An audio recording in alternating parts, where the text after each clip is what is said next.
Hi everyone, welcome back to the channel. Yes, today I'm going to be reviewing an authentic version of the 2024-25 Arsenal home shirt. Yes, allow me to point out from the start that this is an authentic version of the shirt, meaning the player version, rather than the replica version, which some people call the fan version. So this is the more expensive version of the shirt, which retails at £110, and the replica version retails at £80. So one of the main differences between the authentic and the replica version is that the authentic version is a more slim fit and it has a sort of tail on the back of the shirt, whereas the replica version is more of a standard fit with a straight cut around the bottom. But there are of course other features of the authentic shirt which I'm going to go over in this video. The first thing I'm going to go over that I like to point out now is the product codes between the two versions of the shirt. So the product code for the authentic version is a little different than usual. It's IT6140. And quite similarly, the product code for the replica version is IT6141. So if you are going to buy this version of the shirt or even the replica version from someone other than Arsenal themselves or Adidas, I would get them to clearly tell you the product code or even take a picture of the product code itself. So as standard, the product code can be found on the tag that comes with the shirt itself. And as usual, there is also a little tag inside the collar of the shirt that tells you the product code there. So if the seller can verify the product code that comes on the tag or the tag inside the shirt itself, you should be fine, you're buying a real shirt. Okay, so to look at the shirt itself, Adidas do seem to have a template for their shirts this season. Pretty much all the national teams and the club shirts follow the same sort of template. But of course, traditional Arsenal colours are red and white. So they've got the red body and the white sleeves, and they have gone with a blue trim for other things like the Adidas stripes and a little blue at the bottom and the back. The blue features on it seem to remind me of the shirt from the 1998-99 season, which I really liked. I do have that shirt, but only in a kid's size, because I was only about 9 or 10 years old at the time. So unfortunately, I can't really wear that shirt these days, because I'm too bloody big for it now. Anyway, looking at the shirt more closely, Arsenal this year have decided to go with a cannon instead of the standard Arsenal crest. I believe that this is the first time since the 1990 season that they decided to go with the cannon. So it does change it up a bit in general. All of the Arsenal shirts this season, all three of them have gone with the cannon rather than the crest. We did see the cannon feature on the great, in my opinion, away Arsenal black shirt from a few seasons ago. That was a nice touch, but it seems like they've decided to go a little out of the box this time and have the cannon on all three of their shirts. So as standard with authentic shirts, this is heat pressed on. It does look a little stitched if you look at it closely, but you can tell it's that sort of rubber-like feeling that's heat pressed on. On the other side, you do have the three stripes Adidas logo without the Adidas font below it. And for some reason, logo on Adidas shirts this season are huge. You can probably tell looking at it right now is that the logo looks huge in comparison to the badge, or maybe of a similar size. When I first saw the shirt, it put me off a bit and I thought it looks a little silly, but to be honest, once you wear it, you kind of get used to it and you don't even notice, and it doesn't matter, to be fair. And yes, this is heat pressed on. Looking at it closely, it does look a bit like it's stitched on, but it is that sort of rubber feeling as the badge is to make the shirt lightweight. Just below that, you have the front of shirt sponsor Emirates with the slogan "Fly Better" below it. This is heat pressed on and this is standard. This has been like the norm for many shirts now, so nothing new there. On the left hand sleeve, you do have the sleeve sponsor, which is Visit Rwanda. This is heat pressed on and I think this is standard for the replica shirt as well. You have that in red font. On each of the shoulders, you do have the three stripes for Adidas, and these are navy blue. So on this authentic version, they are heat pressed on. They do shine quite a bit, which is a little different compared to other shirts where they have been printed on. On the replica version, they are stitched on, which is standard. I do feel like I prefer stitched on stripes, but you know, for the whole point of it being a player version of the shirt, they want to make it as lightweight as possible for the athletes and the players. So it makes sense to be heat pressed on. So yes, do keep that in mind. If you are buying the authentic one, they are heat pressed rather than stitched on.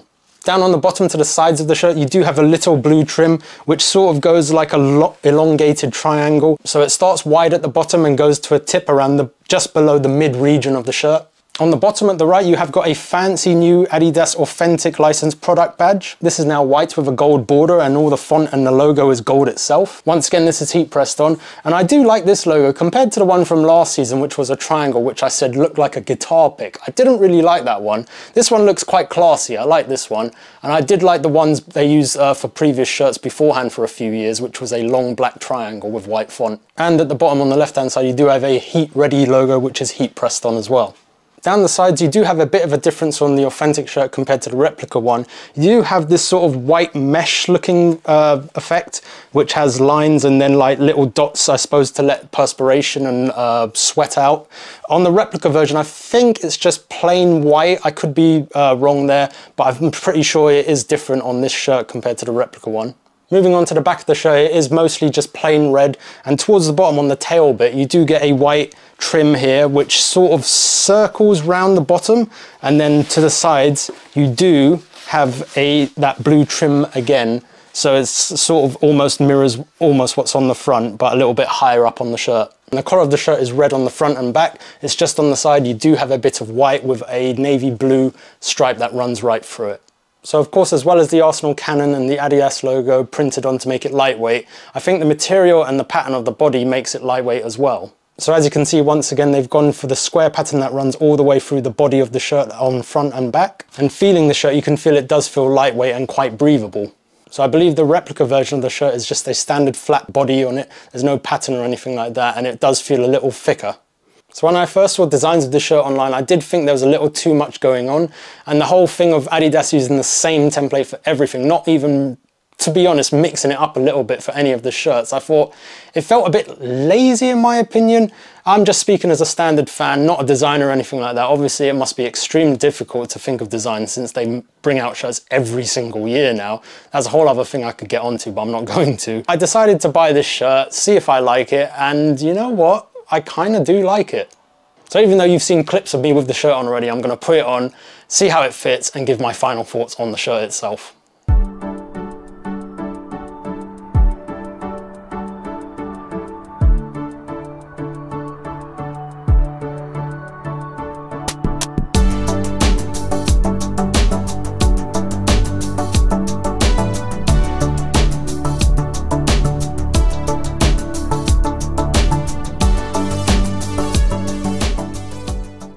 So here we are with the shirt on. Now this is a large size or an L size. When I picked up the shirt, I was thinking, should I perhaps go for a medium shirt? Because although I've picked up authentic shirts previously for the past few years, I found that they are still a little bit baggy, and to be honest, that's quite useful if you're running around playing football because you can let that breeze get into it. But I thought, shall I get a medium one just in case? But no, I decided to stick with a large. And my first opinion of wearing this shirt, it feels like it's a bit tighter than usual. It hugs the body a little more.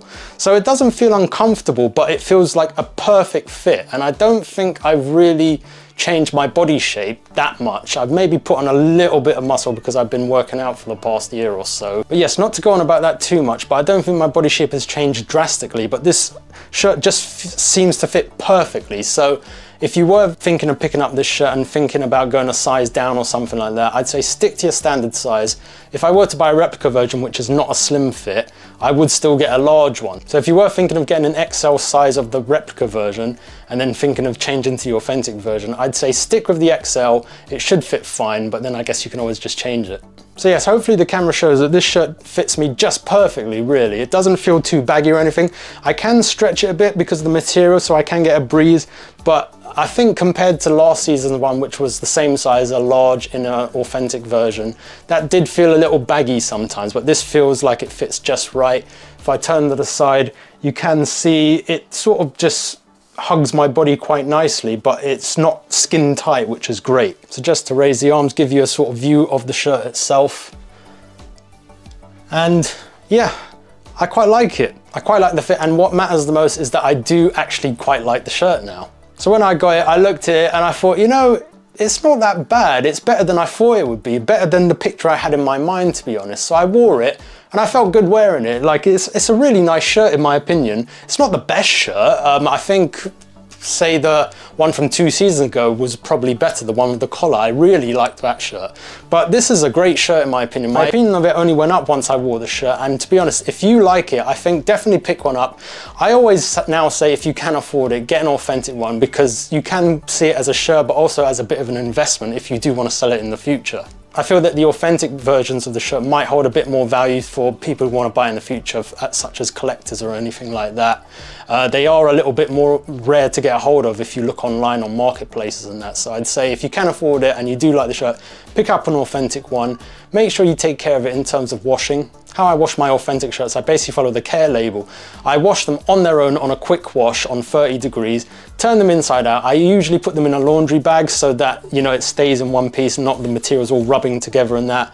Put it on a quick wash for 15 minutes, spin it, and just let it air dry, hang to dry. I don't iron it or anything like that. And to be honest, all the authentic shirts I got, none of it's peeling off so far. Hopefully it stays that way. But yeah, just look after it and I think it will serve you for a good few years. All right guys, that's going to do it for my review of the Arsenal 2024-25 home shirt. This has been an authentic version in size large. It fits me just nicely and I really do like the shirt. If you could do me a favor and give this video a thumbs up, leave a comment if you want. If you have any questions, I'll try and get back to you and answer as best as I can. But hopefully this video has done it justice, whether you're thinking not to buy the shirt or to buy the shirt. Hopefully this video has helped you make that decision. So yes, I'm going to leave it there. Thanks very much for watching. As usual, don't be a plonker and I'll see you in the next video. Take care guys, thanks for watching.